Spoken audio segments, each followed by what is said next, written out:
The diary of A young girl. Okay, ఈ lesson చూద్దామండి. Before you read, Anneliese Mary Anne Frank, Annie Frank, 12th June 1929, February or March 1945, was a German born Jewish girl who wrote while in hiding with her family and 4 friends in Amsterdam during the German occupation of the Netherlands in World War II. ఈ యానిలీస్ లేదా Mary Annie Frank అనేటటువంటి అమ్మాయి June 12న 1929లో పుట్టడం జరిగింది and 1945లో చనిపోవడం జరిగింది. అయితే ఈ అమ్మాయి ఒక జర్మన్ జూయిష్ ఫ్యామిలీకి చెందినటువంటి అమ్మాయి. రెండవ ప్రపంచ యుద్ధంలో నెదర్లాండ్స్ని జర్మన్ ఆక్రమించుకున్న సమయంలో ఈ అమ్మాయి తన ఫ్యామిలీతో కలిసి ఆమ్స్టర్డామ్లో ఒక చోట తలదాచుకుంటారనమాట. ఆ సమయంలో సిచ్యువేషన్స్, పరిస్థితుల గురించి తను ఈ డైరీలో రాయటం జరిగింది. Okay, next let us continue. Her family had moved to Amsterdam after the Nazis gained power in Germany but were trapped when the Nazi occupation extended into the Netherlands. జర్మనీలో ఈ నాజీలు అధికారాన్ని చేజిక్కించుకున్న తర్వాత ఆమె కుటుంబం ఆమ్స్టర్డామ్కి వెళ్ళిపోవడం జరిగింది. కానీ ఈ నాజీస్ ఆక్రమణ నెదర్లాండ్ వరకు విస్తరించడం వల్ల ఇంకక్కడే చిక్కుకుపోయారనమాట. మళ్ళీ వెనక్కి రాలేకపోయారు. సో అక్కడే ఉండవలసి వచ్చింది వాళ్ళు. Okay, right. Next,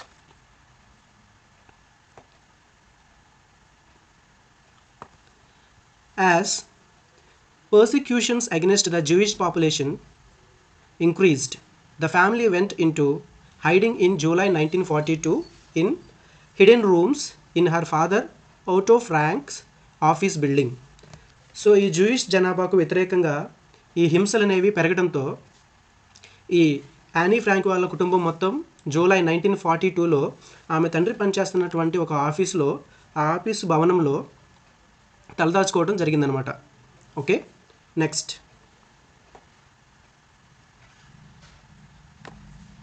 after 2 years in hiding, the group was betrayed and transported to the concentration camp system where Annie died of typhus in Bergen-Belsen within days of her sister Margaret Frank. So 2 సంవత్సరాలు అలాగా అజ్ఞాతంలో వాళ్ళు తలదాచుకున్న తర్వాత so అక్కడ ఆ ఆఫీస్లోనే ఉన్నటువంటి వాళ్ళు లేదా నైబర్స్ కానీ సో ఎవరో ఈ నాజీస్ వాళ్ళకి ఇన్ఫామ్ చేయడం ద్వారా సో అక్కడ ఆ ఫ్యామిలీ ఉందని ఈ నాజీస్ తెలుసుకొని సో ఈ ఫ్యామిలీని మొత్తాన్ని కూడా కాన్సన్ట్రేషన్ క్యాంప్కి పంపించడం జరుగుతుందన్నమాట. ఈ కాన్సన్ట్రేషన్ క్యాంప్ అంటే ఒకలాంటి ప్రిజన్ సెల్ లాంటిది. సో జూయిష్ పీపుల్ అందరినీ కూడా అక్కడ పంపించి అక్కడ బందీలుగా ఉంచేస్తారనమాట. అయితే ఆ కాన్సన్ట్రేషన్ సెల్లోనే తన సిస్టర్ మార్గెట్ చనిపోయినటువంటి కొన్ని రోజులకే యానీ కూడా చనిపోవడం జరిగిందనమాట. ఓకేనా, బెర్గెన్ బెల్స్నో టైఫస్తో సో దీంతో మరణించడం జరిగింది. Her father Otto, the only survivor of the group, return to Amsterdam after the world war ended to find that her diary had been saved. అయితే యానీ కుటుంబంలో కాన్సన్ట్రేషన్ సెల్కి పంపించినటువంటి వాళ్ళల్లో బ్రతికి ఉన్నది మాత్రం ఒక్క యానీ ఫాదరే. ఆయనే మనం ఓటో అని చెప్పుకున్నాం కదా. వరల్డ్ వార్ II కంప్లీట్ అయిపోయిన తర్వాత ఆ కాన్సన్ట్రేషన్ సెల్లో బ్రతికి ఉన్న వాళ్ళని పంపించేయడం జరిగింది. సో ఆ క్రమంలో ఈ ఓటో ఫ్రాంక్ మళ్ళీ తిరిగి ఆమ్స్టర్డామ్కి రావడం జరిగింది. అక్కడ అతనికి యానీ రాసినటువంటి డైరీ కనిపించడం కూడా జరిగింది.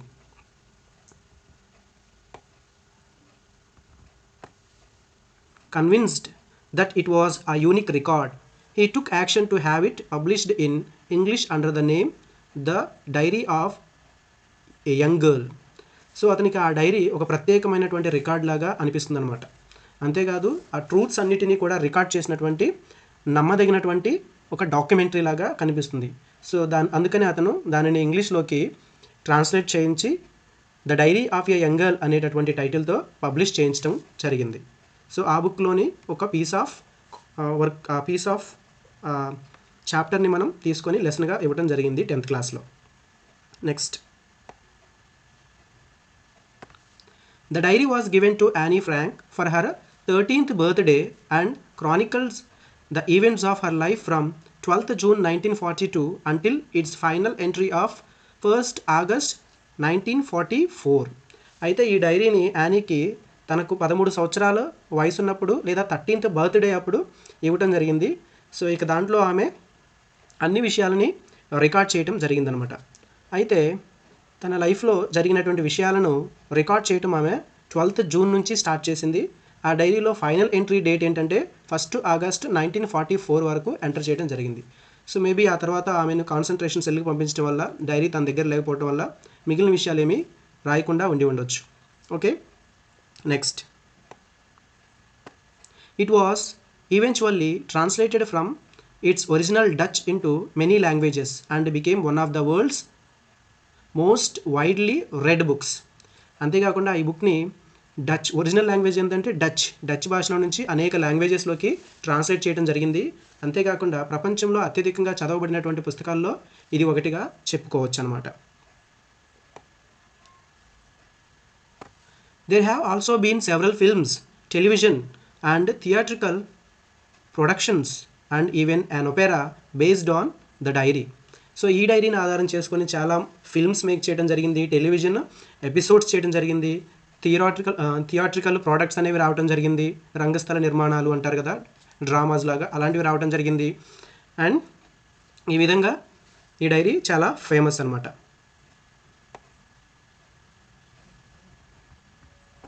Described as the work of a matured and insightful mind, the diary provides an intimate examination of daily life under Nazi occupation. So ఈ అమ్మాయి చాలా మెచ్యూర్డ్గా రాసిందనమాట. రాసినటువంటి విషయాలన్నీ కూడా అంటే పరిణితి చెందిన మరియు తెలివైనటువంటి మనసుతో చక్కగా జరిగిన విషయాలన్నీ కూడా ఈ డైరీలో వర్ణించిందనమాట. అంతేకాదు ఈ డైరీలో నాజీ ఆక్రమణలో డే టు డే లైఫ్, రోజువారీ జీవితము ఎలా ఉంది అనేది చాలా క్లియర్గా అబ్జర్వ్ చేసి రాసినట్లుగా కనిపిస్తుంది అని చెప్పేసి అంటారు. Anne Frank has become one of the most renowned and discussed of the Holocaust victims. So ఇలాగా నాజీ రూల్లో, అండర్ ద నాజీ రూల్ బాధింపబడినటువంటి వాళ్ళల్లో యానీ ఫ్రాంక్ అనేటటువంటి అమ్మాయి అత్యంత ప్రసిద్ధి చెందినటువంటి అమ్మాయి అని చెప్పేసి, చాలా ముఖ్యమైనటువంటి అమ్మాయి అని చెప్పేసి అంటారు. ఓకే, సో ఇది ఇంట్రడక్షన్ పార్ట్ అండి.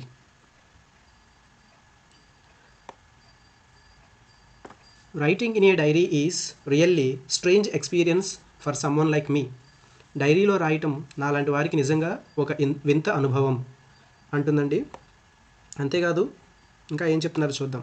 Not only because I have never written anything before, but also because it seems to me that later on neither I nor anyone else will be interested in the musings of a 13 years old school girl. ఇంతకుముందు నేను ఎలాంటి writings, works రాయలేదు. అది ఒకటైతే నేను రాసినటువంటి విషయాలు maybe వేరే వాళ్ళకి ఎవరికి ఆసక్తిగా అనిపించవు. ఎందుకంటే 13 years ఉన్నటువంటి స్కూల్కి వెళ్ళేటటువంటి అమ్మాయి రాసినటువంటి విషయాల్లో పెద్దగా ఇంట్రెస్ట్ అనేది ఎవరికి కలగదు. అందువల్లనే ఎవరు చదవటానికి కూడా ఇష్టపడరు అని చెప్పేసి చెప్తుంది తను. Oh well, it doesn't matter. I feel like writing and I have an even greater need to get all kinds of things off my chest. ఓ అయినా పర్వాలేదు, ఎవరు ఇంట్రెస్ట్ చూపించకపోయినా పర్వాలేదు, సో నాకు రాయాలని ఉంది, సో కాబట్టి నేను రాస్తాను. సో నా మనసులో ఉన్నటువంటి విషయాలన్నిటినీ కూడా పేపర్ మీద రాయటము, బయటికి తీయటము నాకు చాలా ముఖ్యము అని చెప్పేసి తను చెప్పటం జరిగిందనమాట.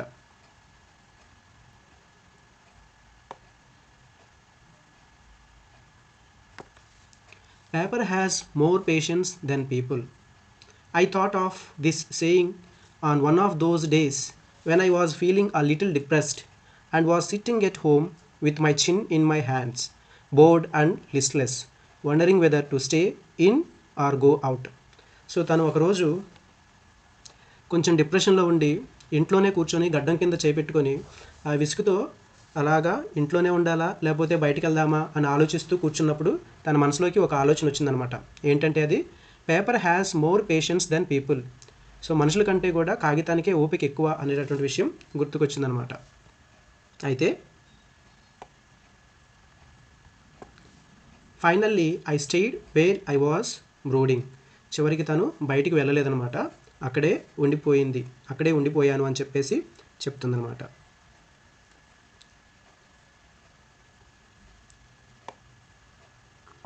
Yes, paper does have more patience, and since I am not planning to let anyone else read this stiff-backed notebook, grandly referred to as a diary. Unless I should ever find a real friend, it probably won't make a bit of difference. So diary రాయటం అనేటటువంటిది చాలా మంచి అలవాటు. అయితే ఇక్కడ తను ఏం చెప్తుందంటే, ఎస్ నిజమే, పేపర్కి మనుషుల కంటే ఎక్కువ ఓపిక ఉంటుంది అని చెప్పేసి చెప్తుంది. నా జీవితంలో కనుక నాకు నిజమైనటువంటి ఫ్రెండ్ దొరకకపోతే సో నేను ఈ డైరీనే నా నిజమైన ఫ్రెండ్గా భావిస్తాను అని చెప్తుంది.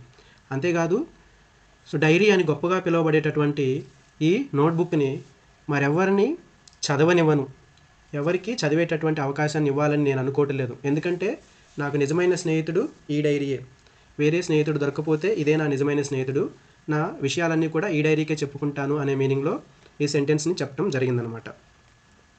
Next, now I am back to the point that prompted me to keep a diary in the first place. I don't have friend. So ఇప్పుడు తను డైరీని మొదట ఉంచడానికి తనని ప్రేరేపించినటువంటి విషయం ఏంటంటే, అంటే తన లైఫ్లో ఫస్ట్ ప్లేస్ డైరీకి ఇవ్వడానికి, అందరి మనుషుల కంటే కూడా డైరీకి ఫస్ట్ ప్లేస్ ఇవ్వడానికి కారణం ఏంటంటే, ఆమెకి తన పర్సనల్స్ థింగ్స్ అన్నీ షేర్ చేసుకోవడానికి బెస్ట్ ఫ్రెండ్ తన లైఫ్లో లేరు. అందుకని తను ఫస్ట్ ప్లేస్లో డైరీని ఉంచాను నేను అని చెప్పేసి చెప్తున్నారనమాట. Okay, next,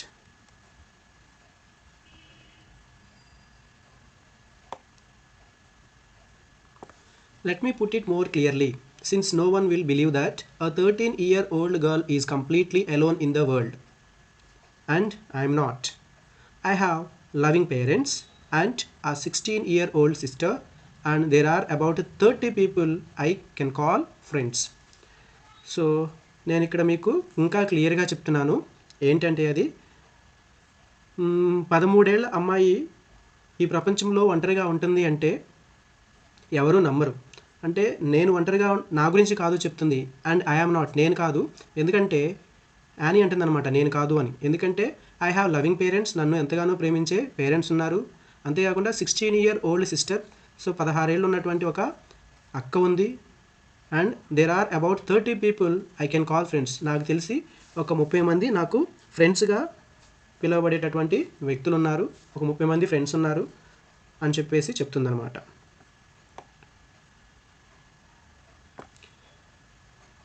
I have a family, loving aunts, and a good home. No, on the surface I seem to have everything except my one true friend. So తను ఇక్కడ ఏమంటుంది, నాకు కుటుంబం ఉంది అని చెప్పేసి చెప్తుంది. అంతేకాకుండా ప్రేమించే అత్తలు ఉన్నారు అని చెప్పేసి చెప్తుంది. మంచి ఇల్లు ఉంది అని చెప్తుంది. అంటే అన్నీ ఉన్నాయి, కానీ తనకి లేనిదేంటి, తనపై నిజమైనటువంటి ప్రేమను చూపించేటటువంటి ట్రూ ఫ్రెండ్, నిజమైన స్నేహితుడు మాత్రం లేరు అని చెప్పేసి చెప్తుంది. రైట్, ఒక్క నిజమైన స్నేహితుడు తప్ప అన్నీ ఉన్నట్లే నాకు అనిపిస్తుంది అని చెప్పేసి చెప్తుందనమాట యానీ ఫ్రాంక్ ఇక్కడ. ఓకే, నెక్స్ట్, తర్వాత చూద్దాం. All I think about when I am with friends is having a good time. I can't bring myself to talk about anything but ordinary everyday things. నేను నా స్నేహితులతో ఉన్నప్పుడు మంచి సమయం గడపడం గురించి ఆలోచిస్తూ ఉంటాను. అయితే సాధారణమైనటువంటి డే టు డే విషయాలు తప్ప మరే ఇతర విషయాలు కూడా ఫ్రెండ్స్తో షేర్ చేసుకోలేను అని చెప్పేసి చెప్తుందనమాట. ఇంకా ఏం చెప్తుందండి, we don't seem to be able to get any closer and that's the problem. ఎందుకని తన డే టు డే విషయాలు, ఆర్డినరీ విషయాలు తప్ప మరే విషయాలు షేర్ చేసుకోలేకపోతుందంటే ఆ ఫ్రెండ్స్ అంత క్లోజ్ కాదనమాట తనకు. సో అదే సమస్య. అందువల్ల డే టు డే థింగ్స్ తప్పనించి, ఆర్డినరీ థింగ్స్ తప్పనించి ఇంకా మరే ఇతర విషయాలు షేర్ చేసుకోవడం అనేది జరగట్లేదు ఆ ఫ్రెండ్స్తో, తను చెప్పినటువంటి 30 మెంబర్స్తో అని చెప్పేసి చెప్తున్నారు ఇక్కడ. Maybe it's my fault that we don't confide in each other. In any case, that's just how things are, and unfortunately they are not liable to change. This is why I have started the diary. అయితే ఆ ఫ్రెండ్స్లో ఉన్నటువంటి ఆ batch అంతా కూడా ఒకరినొకరు నమ్మకపోవడం కావచ్చు అంత క్లోజ్ రిలేషన్ లేకపోవడానికి కారణం అని చెప్పేసి అంటుంది. సో ఏదేమైనా కానీ పరిస్థితులు అయితే అంత క్లోజ్గా డిస్కస్ చేసుకునేటటువంటి పరిస్థితులు అయితే లేవు అని చెప్పేసి చెప్తుంది. అంతేకాదు, వాళ్ళు క్లోజ్గా మారటానికి పరిస్థితులు అనుకూలంగా కూడా లేవు. ఇంకా క్లోజ్ అవ్వరని చెప్పేసి ఇంక ఈ ఫ్రెండ్షిప్ ఎప్పటికీ ఇలాగా ordinary things, day to day lifes discuss చేసుకునేలాగే కానీ చాలా స్ట్రాంగ్ క్లోజ్ ఫ్రెండ్షిప్ ఉండదు అనే విషయం అర్థమయ్యి నేను డైరీ రాయటం మొదలుపెట్టాను అని చెప్పేసి చెప్తున్నారు ఇక్కడ Anne Frank. Next, to enhance the image of this long awaited friend in my imagination, I don't want jot down the facts in this diary the way most people would do, but I want the diary to be my friend and I am going to call this friend Kitty. ఏమంటున్నారు? నేను అందరిలాగా ఈ డైరీలో వాస్తవాలను రాయాలని అనుకోవటం లేదు అని చెప్పేసి చెప్తుంది. ఎందుకంటే తన జీవితంలో అప్పటి వరకు క్లోజ్ ఫ్రెండ్ అంటూ ఎవరూ లేరు. సో చాలా కాలం తర్వాత తన జీవితంలోకి వచ్చినటువంటి క్లోజ్ ఫ్రెండ్ ఎవరంటే ఈ డైరీ. సో కాబట్టి ఈ డైరీని తను పుస్తకంలాగా కాకుండా ఒక ఫ్రెండ్ లాగా ఇమాజిన్ చేసుకొని తన ప్రతి విషయాన్ని డైరీతో షేర్ చేసుకునేలాగా ఆ డైరీని రాయాలనుకుంటున్నాను అని చెప్పేసి చెప్తున్నారు. అంతేకాకుండా దీన్ని డైరీగా ట్రీట్ చేయాలనుకోవట్లేదు. నేను ఈ డైరీకి కిట్టి అని పేరు పెట్టేసి, so kitty is my friend అని చెప్పేసి తనతో ఫ్రెండ్షిప్ స్టార్ట్ చేయాలని అనుకుంటున్నాను అని చెప్పేసి చెప్తున్నారండి ఈ పారాగ్రాఫ్లో. అంటే తను ఎంతో కాలంగా ఎదురు చూస్తున్నటువంటి స్నేహితుడు తనకి ఈ డైరీ రూపంలో వచ్చారు అని చెప్పేసి చెప్తున్నట్లుగా ఇక్కడ మనం అర్థం చేసుకోవచ్చు. Since no one would understand a word of my stories to Kitty, if I were to plunge right in, I would better provide a brief sketch of my life, much as I dislike doing so.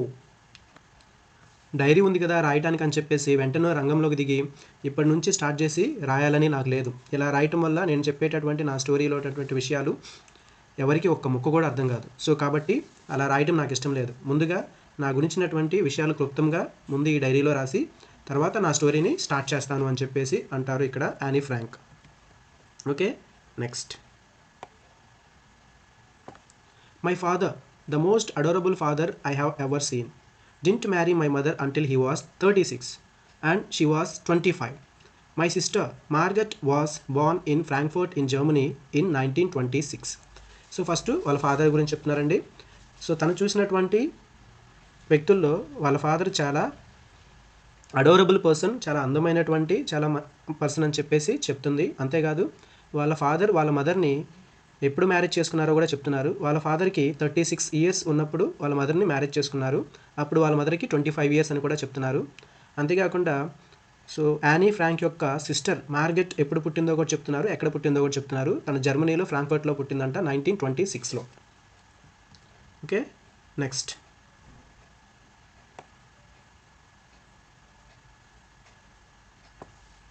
I was born on 12th June 1929. I lived in Frankfurt until I was 4. My father immigrated to Holland in 1933. My mother, Edith Hollander Frank, went with him to Holland in September, while Margaret and I were sent to Ashton to stay with our grandmother. అయితే Annie గారు 1929 June 12న జన్మించారని చెప్తున్నారు. అంతేకాదు తనకి 4 ఏళ్ల వయసు వచ్చే వరకు కూడా ఫ్రాంక్ఫర్ట్లోనే ఉన్నారు అని చెప్తున్నారు. సో 1933లో యానీ ఫ్రాంక్ వాళ్ళ ఫాదరు అలాగే మదరు యానీ ఫ్రాంక్ని వాళ్ళ గ్రాండ్ మదర్ వాళ్ళ దగ్గర వదిలేసి హాలాండ్కి వెళ్ళారు అని చెప్పేసి చెప్తున్నారు అనమాట సెప్టెంబర్లో. ఓకే, సో తర్వాత మార్గెట్ అండ్ యానీ ఫ్రాంక్ యాషన్ వాళ్ళ గ్రాండ్ మదర్ ఉంటున్నటువంటి ప్లేస్ అండి, అక్కడే ఉన్నాము కొంతకాలం, మదరు ఫాదరు హాలాండ్ వెళ్ళిన తర్వాత అని చెప్పేసి చెప్పారు. Next,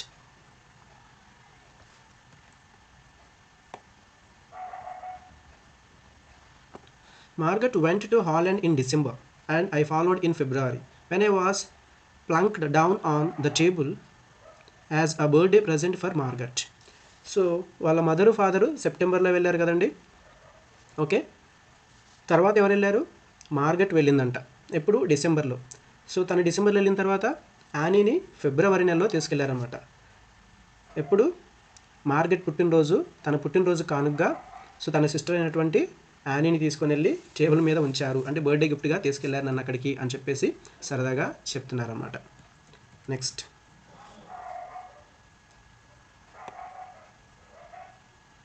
I started right away at the Montessori nursery school. I stayed there until I was 6, at which time I started in the first form. So తను వెంటనే మాంటెసరీ నర్సరీ స్కూల్లో join అవ్వడం జరిగింది. సో అక్కడ తను 6 ఇయర్స్ ఉన్నప్పుడు తనకి 6 years వచ్చే వరకు కూడా ఆ స్కూల్లోనే ఉండటమే జరిగిందనమాట. సో అక్కడే ఆమె ఫస్ట్ క్లాస్ జాయిన్ అవటం చదవటము జరిగిందనమాట. In the 6th form my teacher was Miss Kuperus, the headmistress. At the end of the year, we were both in tears as we said a heartbreaking farewell. So తను 6th క్లాస్లోకి వచ్చినప్పుడు so తన teacher ఎవరంటే mistress కెపరస్ అనమాట. So ఏమే అక్కడ head mistress. So తను ఆ class అయిపోయి నెక్స్ట్ క్లాస్కి వెళ్ళేటప్పుడు ఈ టీచర్తో ఉన్న బాండింగ్ వల్ల ఇద్దరు కూడా ఫేర్వెల్ అంటే విడిపోయే సమయంలో పాపం ఏడుపు వచ్చేసినంత పని ఏడ్చాము అన్నట్లుగా చెప్తున్నారు అనమాట. సో టీచరు ఎమోషనల్గా ఫీల్ అయ్యారు, అదేవిధంగా యానీ ఫ్రాంక్ కూడా ఎమోషనల్గా ఫీల్ అయ్యాము అని చెప్పేసి చెప్తున్నారు. Next, in the summer of 1941 grandma fell ill and had to have an operation. So my birthday passed with little celebration. So సమ్మర్లో ఏం జరిగిందంటే 1941లో వాళ్ళ గ్రాండ్ మదర్ ఆరోగ్యము బాగాక ఆపరేషన్ చేయవలసి వచ్చిందంట. సో తనకు ఆపరేషన్ అయింది కాబట్టి యానీ ఫ్రాంక్ బర్త్డేని అంత గ్రాండ్గా ఏమీ సెలబ్రేట్ చేసుకోలేకపోయాము అని చెప్పేసి చెప్తున్నారు. Next, grandma died in January 1942. No one knows how often I think of her and still love her. This birthday celebration in 1942 was intended to make up for the other, and grandma's candle was lit along with the rest. So 1942లో జనవరిలో వీళ్ళ grandmother మరణించడం అనేది జరిగింది. అయితే గ్రాండ్ మదర్తో Anne Frank ఉన్నటువంటి ఎమోషన్ చాలా స్ట్రాంగ్. తనను తను ఎన్నోసార్లు గుర్తు చేసుకున్నాను, ఇంకా చాలామందికి తెలియదు నేను ఇప్పటికీ గ్రాండ్ మదర్ని ఎంత ప్రేమిస్తున్నానో, తను నాకు ఎన్నిసార్లు గుర్తొచ్చిందో ఎవరు ఎస్టిమేట్ కూడా చేయలేరు అన్నట్టుగా చెప్తారు. అంతేకాదు 1942లో జరిగినటువంటి ఆమె బర్త్డే సెలబ్రేషన్స్లో వాళ్ళ గ్రాండ్ మదర్ని భర్తీ చేయడానికి వాళ్ళ గ్రాండ్ మదర్ని గుర్తు చేసుకొని సో ఒక కొవ్వెత్తిని వెలిగించి ఆ సెలబ్రేషన్ని చేసుకోవటం అనేది జరిగింది అని చెప్పేసి చెప్తున్నారు అనమాట. ఒక క్యాండిల్ని ఆమె రిప్రజెంటేషన్గా వెలిగించి జరుపుకోవడం జరిగింది అని చెప్పేసి చెప్తున్నారు. Next, the 4 of us are still doing well and that brings me to the present date of 20 June 1942 and the solemn dedication of my diary. So మేము నలుగురం ఇప్పటికీ బాగానే ఉన్నాము. నలుగురు అంటే అక్క, చెల్లి అండ్ మదరు, ఫాదర్ అనమాట. అయితే ప్రస్తుతము 20th June 1942 డేట్ విషయాల గురించి అంటే ప్రజెంట్ డేట్ ఇంట్రడక్షన్ అయిపోయిన తర్వాత ప్రస్తుతం డేట్ ఏంటంటే 20th June 1942 అని చెప్పేసి చెప్తారనమాట. So and the solemn dedication of my diary అని చెప్పేసి చెప్తుందనమాట. రైట్, తన డైరీకి ఆ డేట్ని డెడికేట్ చేశాను అన్నట్లుగా చెప్తారనమాట. సాటర్డే 20 June 1942 డియరెస్ట్ కిట్టి అని చెప్పేసి డైరీని స్టార్ట్ చేశారు. సరే చూద్దాం ఈ డైరీలో ఏమేమి రాశారో, ఏ విషయాలు షేర్ చేసుకున్నారు. Our entire class is quaking in its boots. The reason of course is the forthcoming meeting in which the teachers decide who will move up to the next form and who will be kept back. Half the class is making bets. So వాళ్ళ class మొత్తం కూడా ఆ క్లాస్లో ఉన్న students అందరూ కూడా బోట్లతో ఆ floor మీద కొడుతూ పెద్ద పెద్ద శబ్దాలు చేస్తూ ఉన్నారంట. దానికి కారణం ఏంటంటే నెక్స్ట్ మీటింగ్లో టీచర్స్ ప్రమోట్ అయ్యే స్టూడెంట్స్ ఎవరు, ప్రమోట్ కాని స్టూడెంట్స్ ఎవరో డిక్లేర్ చేస్తారనమాట. సో కాబట్టి అందరూ చాలా ఎగ్జైట్మెంట్తో చూస్తూ ఉన్నారు. సో అంతేకాదు సగం మంది స్టూడెంట్స్ నువ్వు నెక్స్ట్కి ప్రమోట్ అవుతావు, నేను నెక్స్ట్కి ప్రమోట్ అవుతావు అని బెట్స్ పెట్టుకుంటూ బెట్టింగ్ చేస్తూ ఉన్నారు అని చెప్పేసి చెప్తున్నారు. Next, GN and I laugh ourselves silly at the 2 boys behind us. CN and Jacques who have stocked their entire holidays saving on their bet. ఈ యానీ తన ఫ్రెండ్ వెనక కూర్చున్నటువంటి ఇద్దరు కుర్రాళ్ళు ఎవరంటే సిఎన్ మరియు జాక్వెస్లను చూసి ఈ జిఎన్ మరియు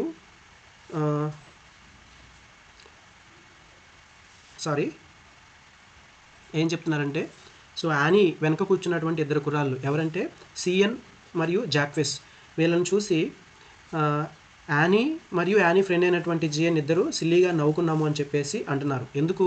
సో ఇద్దరు కుర్రాళ్ళు వాళ్ళ సెలవుల్లో సేవ్ చేసుకున్నటువంటి మొత్తం డబ్బుని ఈ బెట్టింగ్ కోసం వాడుతూ ఉన్నారనమాట. సో అందుకని వాళ్ళని చూసి సిల్లీగా నవ్వుకున్నాము అని చెప్పేసి చెప్తున్నారు ఇక్కడ Anne. Next, from morning to night it's you are going to pass, no I'm not, yes you are, no I'm not, even G's, pleading Glenn's and my angry outburst can't calm them down. So ఉదయం నుండి రాత్రి వరకు కూడా so you are going to pass, I'm not, you are going to pass, I'm not, ఇదే మాటలు అనమాట పిల్లలకి. So ఇవన్నీ విని విని విని చూసి చూసి యానీకి కోపం వచ్చేసింది అనమాట. కోపం వచ్చేసి ఇంకా ఆపుతారా, ఇంకా వేరే విషయం మాట్లాడదామా అన్నట్లుగా కొంచెం టాపిక్ని మార్చాను అని చెప్పేసి చెప్తున్నారనమాట. Next, if you ask me there are so many dummies that about a quarter of the class should be kept back, but teachers are the most unpredictable teachers on the earth. So ఇంకా Anne వాళ్ళని కొంచెం శాంతింపజేసి బెట్లు పెట్టుకుంటూ ఉన్నారు కదా, వాళ్ళని కొంచెం cool చేసి, నన్ను అడిగితే క్లాస్లో 4/1 మంది వెనక్కి పంపాల్సినటువంటి డమ్మీలే ఉన్నారు, చాలామందే ఉన్నారు, కానీ ఈ టీచర్స్ అనేటటువంటి వాళ్ళు భూమి మీద అత్యంత అనూహ్యమైన జీవులు, అంటే అన్ప్రెడిక్టబుల్ జీవులు. సో ఎవరిని పాస్ చేస్తారో ఎవరిని పంపిస్తారో చెప్పలేము. మనం అనుకున్న వాళ్ళు పాస్ అవుతారు, అనుకునే వాళ్ళు ఫెయిల్ అవుతారు, ఇవన్నీ చెప్పలేము టీచర్స్ చెప్పేదాకా అన్నట్లుగా చెప్తుందనమాట. Next, I am not so worried about my girlfriends and myself. Well, we'll make it. The only subject I am not sure about is maths. Anyway, all we can do is wait until then. We keep telling each other not to lose heart.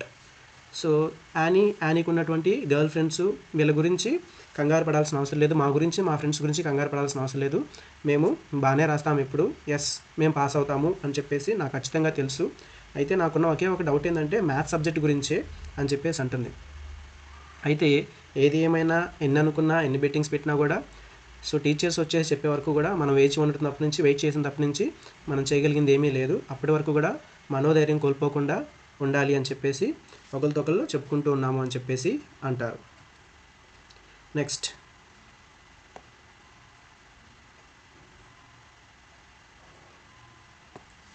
I get along pretty well with all my teachers. There are none of them. 7 men and 2 women. Mr. Keesing, the old fogey who teaches maths, was annoyed with me for ages because I talked so much. After several warnings, he assigned me extra homework, an essay on the subject, a chatterbox. So Anne Frank తన టీచర్స్తో ఉన్న bonding గురించి చెప్తున్నారండి. ఇక్కడ తను చెప్తున్నారన్నమాట, నేను నా ఉపాధ్యాయులతో చాలా బాగా కలిసిపోతానని. సో తన ఉపాధ్యాయుల్లో 7 పురుషులు 2 స్త్రీలు ఉన్నారని చెప్పేసి, అంతేకాదు తనకి మ్యాథ్స్ చెప్పేటటువంటి టీచర్ పేరు మిస్టర్ కీజింగ్ అని, అతను చాలా ముసలివాడని చెప్పేసి చెప్తుంది. సో క్లాస్లో నేను చాలా ఎక్కువగా మాట్లాడటం వల్ల చాలా కాలంగా నా మీద కోపంగా ఉన్నటువంటి మిస్టర్ కీజింగ్ నన్ను కొన్నిసార్లు వార్న్ చేసినప్పటికీ నేను వినకపోయేసరికి నాకు ఎక్స్ట్రా హోంవర్క్ కూడా ఇచ్చాడు. ఎక్స్ట్రా హోంవర్క్ ఏంటంటే నన్ను ఒక ఎస్సే రాయమన్నాడు. ఆ ఎస్సే రాయడానికి తను నాకు ఇచ్చినటువంటి టాపిక్ ఏంటంటే ఆ చాటర్ బాక్స్ అనేటటువంటి టాపిక్ ఇచ్చాడు అని చెప్పేసి చెప్తున్నాను అనమాట. సో ఎక్కువగా మాట్లాడే వాళ్ళని చాటర్ బాక్స్ అంటారనమాట. Next, a chatterbox. What can you write about that? I would worry about that later. I decided. I jotted down the title in my notebook, tucked it in my bag and tried to keep quiet. Chatter box గురించి ఏం రాస్తాము, సరే దీని గురించి తర్వాత ఆలోచిద్దాంలే అనుకొని, so maths sir చెప్పినటువంటి title ఆ చాటర్ బాక్స్ అనేటటువంటిది నోట్బుక్లో రాసుకొని ఆ నోట్బుక్ని బ్యాగ్లో పెట్టేసుకున్నాను క్వైట్గా అని చెప్పేసి అంటున్నాడు. దీని గురించి తర్వాత ఆలోచిద్దామని చెప్పేసి అనుకున్నాను అని చెప్పేసి చెప్తున్నారు యానీ ఫ్రాంక్. నెక్స్ట్ అండి, that evening after I had finished the rest of my homework, the note about the essay caught my eye. I began thinking about the subject while chewing the tip of my fountain pen. So ఆ రోజు సాయంత్రం ఇంటికి వెళ్ళిన తర్వాత ఏం చేశారో చెప్తున్నారన్నమాట.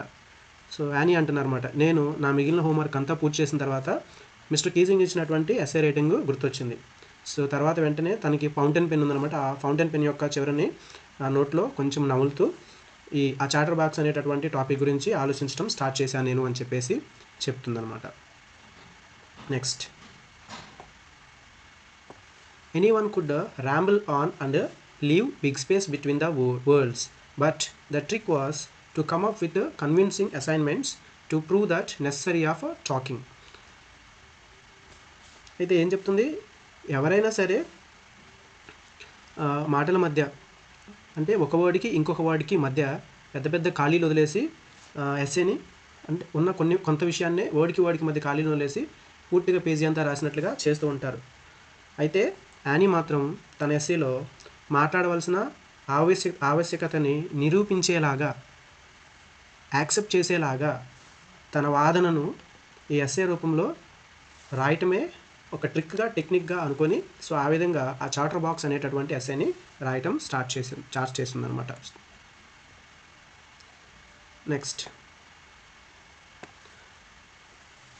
I thought and suddenly I had an idea. I wrote the 3 pages Mr. Keesing had assigned me and was satisfied. I argued that talking is a student's trait and that I would do my best to keep it under control.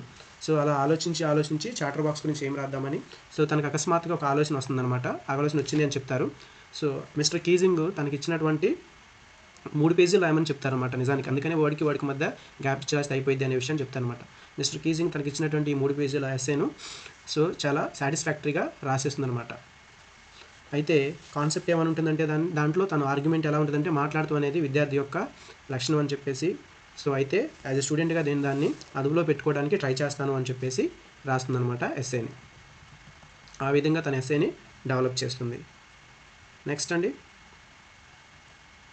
but that I would never be able to cure myself of the habit since my mother talked as much as I did, if not more, and that there is not much you can do about inherited traits. So ఈ పారాగ్రాఫ్లో ఏమంటున్నారో చూద్దాం.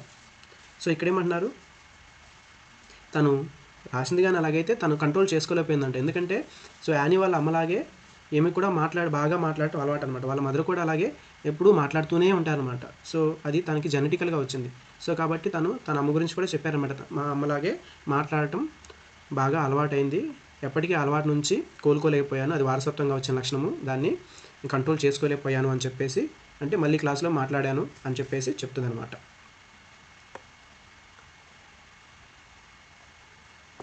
Mr. Keesing had a good laugh at my arguments, but when I proceeded to talk my way through the next lesson, he assigned me a second essay. So mister కీసింగ్ తను రాసినటువంటి ఎస్సేని బాగా చూసి బాగా నవ్వుకున్నాడు అనమాట. తనకి నచ్చిందనమాట. కానీ నవ్వుకున్న తర్వాత తను నెక్స్ట్ లెసన్ స్టార్ట్ చేసిన వెంటనే ఈ అమ్మాయి మళ్ళీ తనకు ఉన్నటువంటి హ్యాబిట్ని మళ్ళీ స్టార్ట్ చేసి క్లాస్ మధ్యలో మాట్లాడడం స్టార్ట్ చేసిందనమాట. మళ్ళీ మిస్టర్ కీసింగ్కి మళ్ళీ కోపం వచ్చేసి మళ్ళీ సెకండ్ టైం కూడా మళ్ళీ ఎస్ఏ రాయి అని చెప్పేసి ఇంకొక అసైన్మెంట్ అనేది ఇవ్వడం జరిగిందనమాట.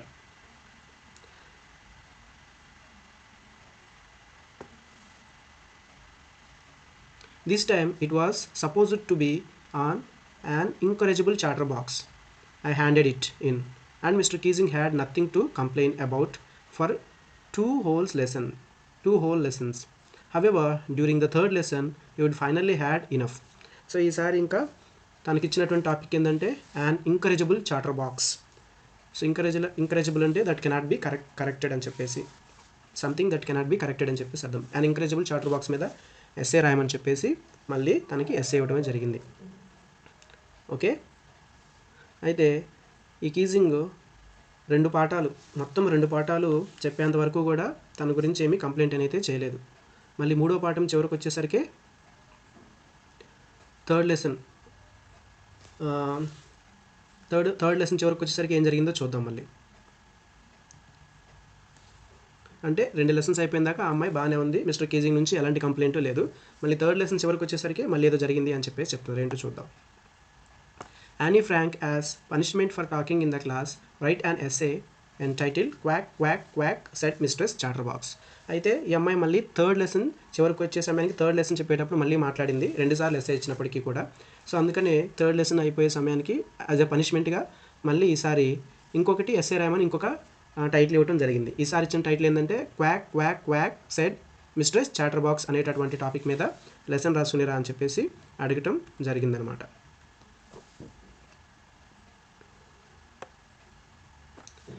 The class roared. I had to laugh too, though I had nearly exhausted my ingenuity on the topic of chatterbox. So మళ్ళీ చాటర్ బాక్స్ మీద టాపిక్ ఇచ్చేసరికి ఇక క్లాస్లో వాళ్ళందరూ పెద్దగా నవ్వేశారనమాట. సో ఈ అమ్మాయి కూడా చాటర్ బాక్స్ మీద first time second time already రాసి బాగా ఎగ్జాస్ట్ అయిపోయిందనమాట.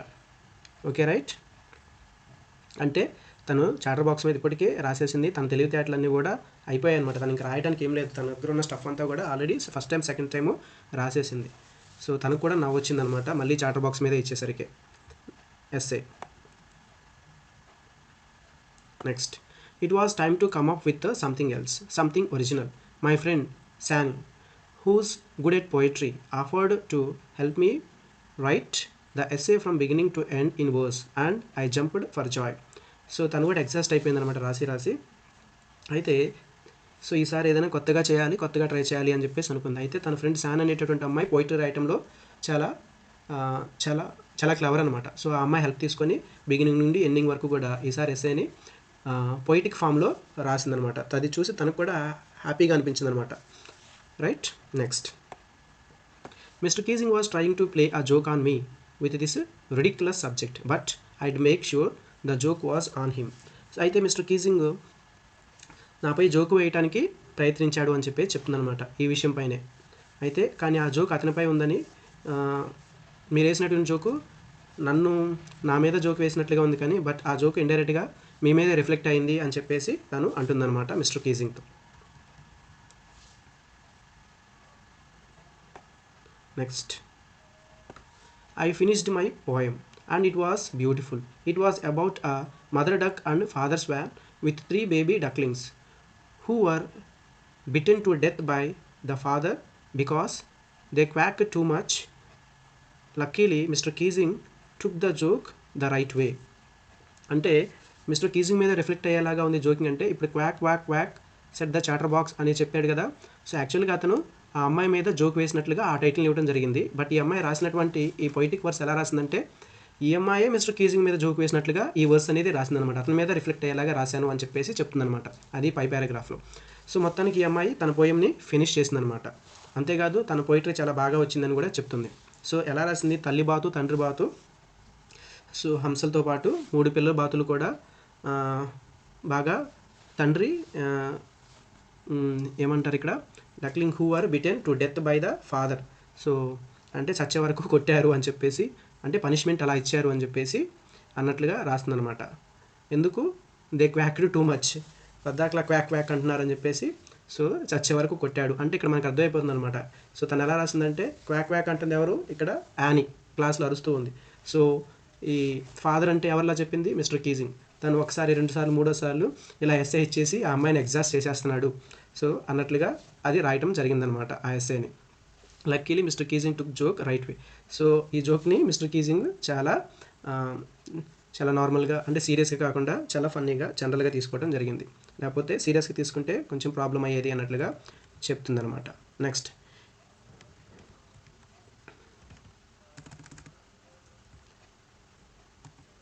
he read the poem to the class, adding his own comments and to several other classes as well. So అంతేకాకుండా కీజింగ్కి ఆ పోయిటరీ నచ్చి తన పోయిటరీని తన క్లాస్లోనే కాకుండా ఇతర క్లాసుల్లో కూడా చదివాడనమాట. అంతేకాకుండా చదివేటప్పుడు సో తన కొన్ని సొంత వాక్యాలను కూడా జోడించి దాన్ని చెప్పడం జరిగింది వేరే క్లాసుల్లో.